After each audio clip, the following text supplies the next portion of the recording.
Excuse me, taxi. Okay, man, we're looking around. This is the 77 WABC minicast. I wonder what it's like being a Supreme Court justice right now. It's probably not as bad as it was under Joe Biden for the conservatives because they wanted them dead. Right now, if there's a vacancy on the Supreme Court, guess who fills it? President Trump. That would mean he would have had 4 nominees. Now, granted, Amy Coney Barrett has been a disaster, right? Seduced by the swamp and maybe scared by the swamp. Now, she told a story at a public forum. This is Justice Amy Coney Barrett, the one who gave Trump a really nasty look at that State of the Union, the one who defied him on the the birthright citizenship and the cargo and the embargo and the tariff and all that stuff. Now, why did she do that? Did she do that because of the merits? Did she do that because all of her friends tell her that Donald Trump is a monster? Did she do it because she's scared? And it very well could be that she's scared. There's a reason why we have federal laws that say you can't harass Supreme Court justices where they live.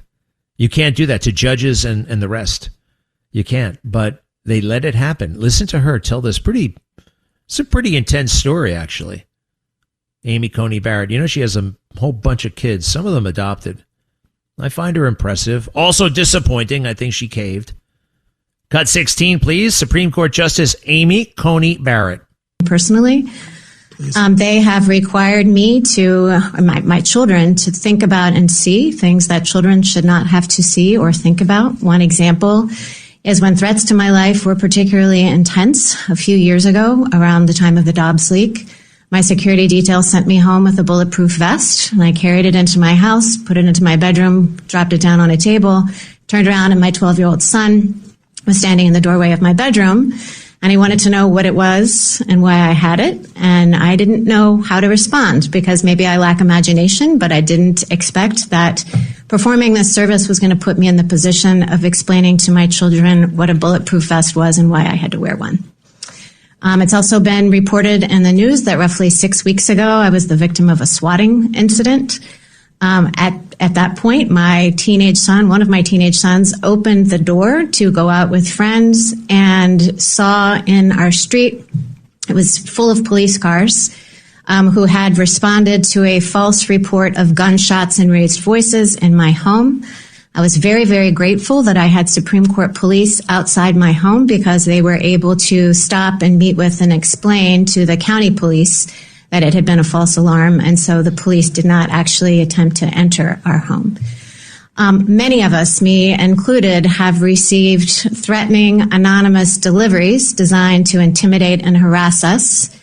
They are often sent in the name of Judge Salas's son, who I think, as you mentioned in the beginning, Mr. Chairman, is deceased because he was killed by a disgruntled lawyer who showed up at Judge Salas's home intending to kill her, but her son, 20 years old at the time, opened the door and took the bullet instead. Her husband, standing behind, was seriously injured. So I think the message on these deliveries being sent in his name is clear. As Justice Kagan said, federal judges across the country, throughout the judiciary, including the Supreme Court, continue to do their jobs without fear or favor, but the threat level is really high. You know, Judge Salas, that happened actually in New Jersey. I remember that well. It was 2018, 2019, maybe 2020. But a guy who was very, very upset with that judge, who was a crazy lawyer who was always filing frivolous lawsuits, went to her house and killed her son, and didn't get to her. So there's a lot of concern about security. Now, one thing about that guy, he had, his own crazy warped mind, and he had business in front of that judge, and he held her responsible. So a lot of the stuff about security for judges and judicial is a thinly veiled attempt to make MAGA look bad, right? They pretend that MAGA, is out to get them. The whole thing about MAGA is it's beautiful, it's pure, it makes sense. We're not full of hate. We don't tolerate hatred. That's not who we are. And in a weird way, we're kind of apolitical. I'm not the most political person in the world. I'm not going to go arm in arm with you about the Pacific Trans Trade Agreement. I don't, this stuff matters, but we can have these debates. I don't think we debate whether or not children should be sexualized or whether or not we have a border. All right. And I think a debate about a war is a good thing as well. Should they go on forever and we lose, or should they be brief and lethal and successful? That's a worthy debate to have. So I think the basics, we're fighting for the basics and American greatness. So, hey, I'm looking at a picture of Viktor Yushchenko. Now, who the hell is that? Viktor Yushchenko was the president of Ukraine, and it looks like Putin didn't like him and had him poisoned, wanted him dead, right? He was a very handsome man, very handsome, tall, just kind of, I don't know. He's a good-looking guy. And then he got a whiff of the poison, and his face blew up, little pock marks and bubbles all over it, weird bubbles and growths coming off of his face. Now, this is 15 years ago. Yushchenko almost died. Putin has poisoned scores of people he didn't like and killed them. Agents who defected, Navalny in prison. This is kind of like how they do business over there. And remember, and I'm going to find it in the commercial break, when Lindsey Graham stood up and said, it's time to kill Putin. Someone's got to take him out. And it was very controversial, totally forgotten now. Totally forgotten. He's there for 16 hours on the ground, comes back to America and drops dead. Over the past 15 years, they've gotten better with the poison. They've gotten a lot better with the poison. And especially if they're going to poison an American. They want it to be a little bit of a mystery.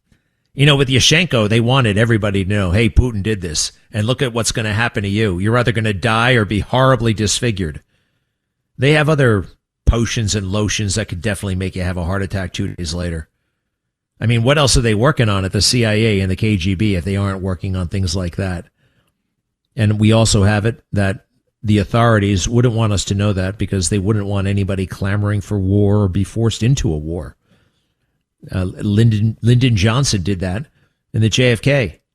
Lyndon Johnson tried to shut down and try to stack the Warren Commission because there was evidence pointing to Russia and Cuba. And he didn't want it going that way. He didn't want it going in a lot of different ways. Maybe in a way that pointed right back at him. 800-848-9222. 800-848-9222. Do you have any theories on why these people look so much younger today? In addition to the smoking and the no smoking and the creams. Is there something in the water? Fluoride in the water? They started doing that. And they don't do that in the UK. You can kind of tell when you're over there